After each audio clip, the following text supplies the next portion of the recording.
हजरत उमर बैठे थे। हमारे यहाँ रोज लोग दलीलें देते हैं ना, कहते हैं हजरत साहब आप ठीक कह रहे हैं पर अब काम नहीं चलता, आप ठीक कहते हैं पर गुजारा नहीं होता, अब आप ठीक कहते हैं पर वो दौर और था, ये दौर और है। तो मैंने कहा नहीं, आपको गलती लग गई है, वो भी मेरे नबी का दौर था, ये भी मेरे नबी का दौर है, झंडा हुजूर का ही चमक रहा है, आपको गलती लग गई। अब लोग दलाइल देते हैं। हजरत उमर घर में बैठे थे तो उनका बेटा भी साथ बैठा था, किसी मसले पर बात होने लगी। हजरत उमर ने अपनी बात की मजबूती में नबी पाक अलैहिस्सलाम का एक फरमान सुनाया।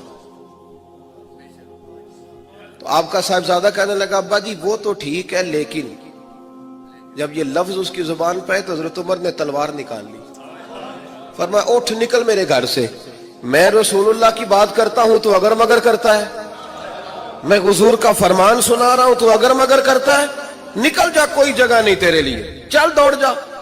जो मेरे नबी पाक का फरमान आने के बाद अगर मगर करे वो उमर की छत के नीचे नहीं रह सकता, चल निकल। कोई बात है, प्यार भी करता है, कलमा भी पढ़ता है, अगर मगर भी करता है। कहता है नहीं जी अभी इंतजार कर रहा हूं, देख रहा हूं, सोच रहा हूं। भाई तू मुसलमान है, अब तेरा काम मानना है, तूने अमल करना है, तूने लै तो ला अल्लाह नहीं करना, तूने बात मानी। हजरत उमर ने घर से निकाल दिया। बच्चा कई दिन मिन्नतें करता रहा, कोई नहीं छुट्टी मिली घर आने की, कोई नहीं छुट्टी मिली। वो अमीर अल मोमिनीन हजरत अबू बकर सिद्दीक के पास गए, कहने लगे अब्बा जी सख्त हैं, आपको पहले भी पता है, मेरी सिफारिश तो करें। तो जनाब सिद्दीक अकबर घर आए, कहने लगे चल बस कर, तू सख्त ही हो जाता है, छोड़ दे। कहने लगे अबू बकर तुम्हें पता है इसने किया क्या है? कहा हाँ, ये कहता है कि हदीस मैं वही तायीद ही करने लगा था, बस लेकिन निकल गया मुंह से। क्या लफ्ज है हजरत उमर के। फरमाने लगे अबू बकर दिल पे हाथ रख के बता, तेरा बेटा ऐसे करता तो तू क्या करता? जनाब सिद्दीक अकबर रो पड़े, फरमाया मेरा इम्तिहान न ले। अबू बकर रो पड़े, मेरा इम्तिहान न ले, मुझसे ना पूछ कि मेरा बेटा हुजूर के मुकाबले में अगर मगर करता तो कहा क्या करते? तो जनाबे अबू बकर फरमाने लगे तूने तो तलवार उठाई थी ना, मैंने मार भी देनी थी, तो उठाई थी। अगर मगर ये गुलाम है, ये नबी पाक का गुलाम है, इसको कह दिया झूठ हराम है तो कहता मेरा गुजारा नहीं, इसको कहा गया ये चीज गलत है तो कहता काम नहीं चलता। तू गुलाम है, जिसको आपने गुलाम रखा हुआ है, नौकर रखा हुआ है, आप उसको कहें जा 5 किलो चीनी ले आ, वो अगर आपसे कहे नहीं 2.5 किलो मंगा लो, मान लोगे बात? वो कहे नहीं जी अभी टाइम नहीं, 5 किलो कैसे उठाऊंगा, बड़ा मुश्किल काम है, 10 किलो सब्जी भी तो लानी है, तो मान लेते हो। अल्लाह रसूल को कहते हो आहिस्ता आहिस्ता नमाज पढ़ूंगा, आहिस्ता आहिस्ता नेक हो जाऊंगा। इमाम अहमद बिन हंबल रहमतुल्लाह ताला अलैह फरमाते हैं मार्केट गया, मंडी गया, एक गुलाम खरीद के लाया। घर ला के मैंने उसको पूछा तेरा नाम क्या है? कहने लगा हुजूर गुलामों का नाम नहीं होता, आप किसी और को भी आवाज देंगे तो मैं समझूंगा मुझे ही बुला रहे हैं। आपने फरमाया तू खाएगा क्या? कहने लगा हुजूर गुलामों के नखरे नहीं होते। इमाम साहब फरमाते मुझे वजद हो गया उसकी बातों से, मेरा वजूद के रोंगटे खड़े हो गए। मैंने तीसरा सवाल पूछा, मैंने कहा तू ये कमरे हैं हुजरे कोई पसंद कर ले, कहां रहेगा? कहते वो रो पड़ा, मेरे पास आ गया, कहने लगा हुजूर मुझे गुलाम ही रहने दे, मेरी आदतें ना खराब करें हुजूर, आप जहां आपका दिल करे ना इशारा कर देना, मैं वहीं सो जाऊंगा। इमाम साहब कहते हैं मैंने उसे कहा उठो यार, वो खड़ा हुआ तो मैंने कहा सीने लग जा, तू आजाद है, तू गुलाम बनने के नहीं, तू तो आका बनने के काबिल है। तू राती जागे ते शेख सदावे ते राती जाग दे कुत्ते तैथों उत्ते। हजरत बाबा बुल्ले शाह साहब ने बड़ी पते की बात समझाई। कहने लगे तूने एक कुत्ता रखा होता है, तू उसका मालिक होता है, एक रोटी तू डालता है उसे, कुत्ता दूसरी मांगे तो तू जूता उठा लेता है। और फरमाया वो एक रोटी खा के ना सारी रात तेरी पहरेदारी करता है, एक एक लुकमे की वजह से सारी रात कुत्ता तेरे दरवाजे पे खड़ा है। और फरमाने लगे तू एसी में सोता है, वो जाके ना किसी नाली में सोया रहता है। फरमाया जिसका तू मालिक है तो अपनी नेमत देख और उसकी नौकरी देख, अब ये देख जो तेरा मालिक है उसकी नेमतें कितनी है और तेरी नौकरी कितनी है, ये जरा गौर कर। फरमाने लगे राती जागे ते शेख सदावे, राती जाग दे कुत्ते तैथों उत्ते, मालक दा दर मूल नहीं छड़ दे, भावें मारो 100 जुत्ते तैथों उत्ते, एक बुरकी दा कदर पछानन ਭਾਵੇਂ ਮਾਲਕ ਹੋ ਮਨ ਸੁੱਤੇ ਤੈਥੋਂ ਉੱਤੇ ਉੱਠ ਬੁੱਲਿਆ ਚੱਲ ਯਾਰ ਮਨਾ ਲੈ ਨਹੀਂ ਤੇ ਬਾਜ਼ੀ ਲੈ ਗਏ ਨਹੀਂ ਕੁੱਤੇ ਉੱਠ ਬੁੱਲਿਆ ਚੱਲ यार मना ले नहीं तो फिर बाजी ले गए नहीं वो तो बाजी ले गए आगे गुजर गए भाई ईमान का मतलब है मान लिया तो बस मुसलमान कह रहा है कैसे होगा जी नमाज पढ़ने से बरकत कैसे होगी अल्लाह कहता है ऐसे होगी कि वह यरज़ुक़हु मिन हैसु ला यहतसिब जब तुम मुझसे डरेगा तो मैं वहां से रोजी दूंगा कि तेरा कभी गुमान भी नहीं गया होगा आओ मैं तुम्हें वो उस बारगाह पे ले जाऊं जिसने सबको शान अता फरमाई है। हजरत अबू बकर सिद्दीक रज़ी अल्लाह ताला अन्हु खलीफतुल मुस्लिमीन बने, खलीफा बने तो सवेरे जिस रात खलीफा बने सवेरे सर पे टोकरी रखी मंडी की तरफ जा रहे हैं। हजरत उमर फारूक रज़ी अल्लाह ताला अन्हु मौला अली शेर खुदा को किसी ने बताया कि वो तुम्हारा खलीफा तो जा रहा है मजदूरी करने, वो तो जा रहा है कमाई करने। हजरत अली शेर खुदा मौला कायनात जनाब फारूक आजम दोनों ने रास्ते में रोका। अबू बकर कहाँ जा रहे हो?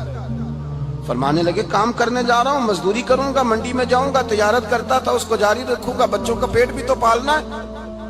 अब तुम्हारी हुकूमत के पीछे बच्चे तो नहीं ना भूखे मरवा लेने, मैंने कुछ करना तो है। हजरत उमर कहने लगे चला आके बैठ, हम सहाबा को इकट्ठा करते हैं और माले गनीमत से तेरा वजीफा लगाते हैं, आपको वजीफा मिलेगा माना। तो आप बैठ करके मस्जिद में तो ड्यूटी करें। बैठ गए, मुशावरत हुई तो हज़रत अबू बकर सिद्दीक रज़ी अल्लाह ताला अन्हु से पूछने लगे जनाब बतलाइए आपका कितना वजीफा लगाया जाए? तो हज़रत अबू बकर सिद्दीक फरमाने लगे उतना लगा दो जितनी एक मजदूर की तनख्वाह होती है। तो एक सहाबी बोल के बड़े मीठे और धीमे लहजे में कहने लगे अबू बकर अगर तेरा गुजारा ना हुआ तो, अगर तेरा गुजारा ना हुआ तो अबू बकर सिद्दीक फरमाने लगे अगर मेरा गुजारा ना हुआ तो मैं मजदूरों की तनख्वाह में इजाफा कर दूंगा, अगर मजदूरों के घर जलने लगेंगे तो मेरा भी चलेगा, मैं उनकी तनख्वाहें बढ़ाऊंगा सिर्फ अपनी। तो मजदूर के हुकूक का तायुन किया। सबसे पहले तो मेरे नबी पाक अलैहिस्सलाम ने मना फरमाया, फरमाया जिसको मजदूरी पर रखो पहले उसके साथ उजरत तय करो। हुजूर सल्लल्लाहु अलैहि वसल्लम ने फरमाया जब तक उजरत वाज़े ना हो जाओ किसी को काम पर, जब तक उजरत वाज़े ना हो जाए, मुकम्मल ना हो जाए कि क्या देना है तय करें। क्या लोगे जो जनाब दे देंगे ले लूंगा, शरीयत इसको पसंद नहीं करती, महबूब नहीं रखती। पहले उसके साथ पहला हक मजदूर को ये दिया कि उसकी उजरत पहले, बोलिए उजरत पहले उजरत तय होगी, ये पहला हक है। और मजदूर का दूसरा हक क्या बयान किया मेरे नबी पाक ने? फरमाया जब, और ये ऐसी आला बात है कि जितने हुकूक लिखने वाले हैं ना, जितने बैनुल अक़वामी सतह पर इंसानी हुकूक का चार्टर बनाने वाले हैं, वो कहते हैं कि ये ऐसा नुक्ता हुजूर ने बयान कर दिया है कि इससे आगे को बढ़ ही नहीं सकता। ये ऐसी बात है कि जिसकी शरह भी कोई नहीं कर सकता। मेरे हबीब करीम अलैहिस्सलातु वस्सलाम ने फरमाया पहले तय करो, और क्या खूबसूरत लफ्ज है, कानून बना दिया। फरमाया जब मजदूर मजदूरी कर ले तो उसका पसीना खुश्क होने से पहले पहले उसे अदा कर देना, उसका पसीना खुश्क होने से पहले उसे उसकी मजदूरी दे दो। एक सहाबी अपने खादिम गुलाम को मार रहे थे तो मेरे नबी पाक तशरीफ लाए, फरमाया क्यों इसे मार रहा है? हुजूर गलतियां बड़ी करता है। तो नबी पाक ने फरमाया जितना तुझे इस पर इख्तियार है ना, उससे कहीं बढ़कर मेरे रब को तेरे ऊपर बड़ा इख्तियार है। कहा हुजूर ये बड़ी गलती करता है, मैं आखिर कितना माफ करूं? तो हुजूर ने फरमाया उतना माफ कर जितना मेरा रब तुझे माफ फरमाता है। पता है तेरी सुबह से लेकर शाम तक कितनी कोताहियां, दरगुजर का हुक्म दिया। पहला हक ये दिया मजदूरी तय करो, दूसरा हक ये दिया पसीना खुश्क होने से पहले अदा करो, तीसरा हक ये दिया कि उससे दरगुजर करो, गलती हो जाए तो दरगुजर करो। तो या रसूल अल्लाह मजदूरी कितनी दें? मेरे नबी पाक बुखारी मुस्लिम हुजूर सैयद आलम सल्लल्लाहु अलैहि वसल्लम ने फरमाया मजदूर का हक बयान किया नबी पाक ने, और एक बात इरशाद फरमाई तो उसके अंदर कई पहलू, एक हदीस में कई पहलू बयान फरमाए। हबीब पाक ने फरमाया जैसा तुम खाते हो वैसा ही उसे, भाई बस खत्म हो गई बात। इतनी बड़ी बात कर दी सरकार ने। कभी देखा है आपने कि मजदूर को ऐसे खिलाया जा रहा हो जैसा मालिक खा रहे हैं? हुजूर ने फरमाया भाई मजदूरों का हक ये है कि जैसा तुमने खाना है वैसा उसे کھلانا ہے، اور فرمایا جیسا تم نے پہننا ہے ویسا اسے پہنانا ہے۔ اور پھر میرے حبیب کریم علیہ الصلوۃ والسلام نے ارشاد فرمایا اس کی ہمت سے بڑھ کر تم اس پر بوجھ نہیں ڈال سکتے، جتنا کام وہ کر نہیں سکتا اتنا تم اسے دے نہیں سکتے، اور فرمایا اگر اتنا کام دینا ہے جو اس کی ہمت سے زیادہ ہے تو میں اس کے مالک کو کہتا ہوں وہ بھی اٹھ کے مزدور کے ساتھ کام پہ لگ جائے، اٹھے اس کے ساتھ کام میں شریک ہو جائے۔ مزدوری کا بھی تعین فرمایا، اور پھر اس کو کام کس مقدار کا دینا ہے، مزدور کو کس قدر زیادہ اس پر بوجھ ڈالا جائے گا، یہ بھی مصطفیٰ کریم نے بیان فرمایا۔ فرمایا جو لا یکلف اللہ نفسا الا وسعها، اللہ بھی تم پر وہ بوجھ نہیں ڈالتا جو تم اٹھا نہیں سکتے، تو کسی مزدور کو تم ایسا کام نہیں بتاؤ گے۔ حضرت عثمان غنی رضی اللہ تعالیٰ عنہ ایک دن حضرت عمر فاروق سے کہنے لگے عمر بس کر دے یار، تیرے بعد بھی تو لوگوں نے خلیفہ بننا ہے، کیسے کوئی تیرے رستے پہ چلے گا؟ تو حضرت عثمان غنی سے جناب عمر کہنے لگے کیا ہو گیا؟ آپ فرمانے لگے کل میں دیکھ رہا تھا کہ لوگ باغ میں مزدوری کر رہے تھے اور آپ امیر المومنین ہو کے ان کا ہاتھ بٹا رہے تھے، ہاتھ بٹا رہے تھے۔ تو حضرت عمر کہنے لگے بوڑھے تھے، بیمار تھے، مزدوری کر رہے تھے تو پسینہ بہہ رہا تھا، کیا ہو گیا اگر تھوڑا سا میں نے ساتھ دے دیا؟ حضرت جناب سیدنا فاروق اعظم یہ لفظ کہتے ہوئے رو پڑے۔ آپ فرمانے لگے میں کسی بادشاہ کا شہزادہ نہیں، میں بھی اسی باپ کا بیٹا ہوں جو اونٹ چرا کے گزارا کیا کرتا تھا۔ میں نے آگے بڑھ کے لوگ حیثیت بھول جاتے ہیں، اپنی حیثیت بھول جاتے ہیں۔ اللہ تبارک و تعالیٰ جب کچھ عطا کرتا ہے ان کا رویہ اپنے ماتحتوں کے ساتھ اتنا سخت اور جابرانہ آمرانہ ہو جاتا ہے، اس قدر زیادہ ان کے لب و لہجے میں کڑواہٹ آ جاتی ہے، اس قدر زیادہ ان کی طبیعتوں کے اندر سختی اور غرور بھر جاتا ہے کہ وہ احساس ہی نہیں کرتے کہ جو سامنے بیٹھا ہے وہ بڑا ایک دکھی انسان ہے اور وہ تکلیف میں ہے، وہ آزمائش میں اپنے آپ کو مبتلا سمجھ رہا ہے۔ حضرت ابو ذر غفاری رضی اللہ تعالیٰ عنہ فرماتے ہیں میں اپنے ماتحتوں کے حق میں بڑا سخت تھا، سخت تھی میری طبیعت، میرے غلاموں کی جرت ہی نہیں تھی کہ وہ میرے سامنے گفتگو کر سکیں اور ٹھہر بھی سکیں۔ فرماتے ہیں جس دن میں کلمہ پڑھنے گیا، جس دن میں حضور کی بارگاہ میں، تو میں نے کہا حضور کوئی خاص نصیحت؟ تو نبی پاک نے فرمایا میری نصیحت تیرے لیے یہ ہے کہ جیسا تو نے کھانا ہے ویسا ہی غلام کو کھلانا ہے، جیسا تو نے پہننا ہے ویسا ہی غلام کو پہنانا ہے۔ حضرت ابو ذر کہتے ہیں جو میرے اندر کمی تھی وہی میرے نبی نے نصیحت کر دی، جو میرے اندر کوتاہی تھی وہی غیب جاننے والے رسول نے بتلا دی۔ فرماتے ہیں میں گھر گیا، جب میں جاتا تھا تو ملازموں کا سانس خشک ہو جاتا تھا، وہ کانپنے ہانپنے لگتے تھے کہ جانے اب یہ کیا کرے گا۔